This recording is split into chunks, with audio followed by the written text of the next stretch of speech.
উম্মতের মতো মর্যাদা পৃথিবীর কোন নবীর উম্মতের হবে না। সুবহানাল্লাহ। আমরা জানি না মিছরি যে মিষ্টি না তে তো আমরা জানি না, জানবো কি করে? কোনোদিন তো চেখেও দেখি না, জানবো কি করে? মুসলমান, আমার নবীর সম্মানের উপরে কারো সম্মান হবে না, আর নবীর উম্মতের মর্যাদার উপরে আমার আল্লাহ কোন নবীর উম্মতের মর্যাদা দেয় নাই। এই জন্য কিয়ামতের মাঠে আমার আল্লাহ পাক রব্বে কায়নাতের বান্দা বান্দিরা যতগুলো জান্নাতি হবে, এই জান্নাতীদের আপনার কিয়ামতের মাঠে 120 খানা লাইন হবে, 120 খানা কাতার হবে, 120 খানা লাইনের মানুষ তারা জান্নাতি বলে বিবেচিত হবে। এই 120 খানা লাইনের ভিতরে আমার নবীর উম্মত কতটা হবে?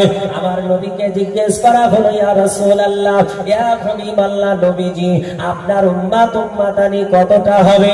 আমার নবী বলেছে, আদম নবী থেকে নিয়ে ঈসা আলাইহিস সালাম পর্যন্ত যত নবী দুনিয়াতে এসেছে সব নবীর উম্মত উম্মতানি কুল টোটাল হবে 40 খানা লাইন, আর বাকি সব লাইনটা হবে আমি নবী আমার উম্মত উম্মতানি। সুবহানাল্লাহ। আল্লাহ পাক রব্বে কায়নাত আপনার আমার মর্যাদা কত দিয়েছে? ও দক্ষিণ 24 পরগনার বাবা জীবন, একটু কান খুলে শোনো।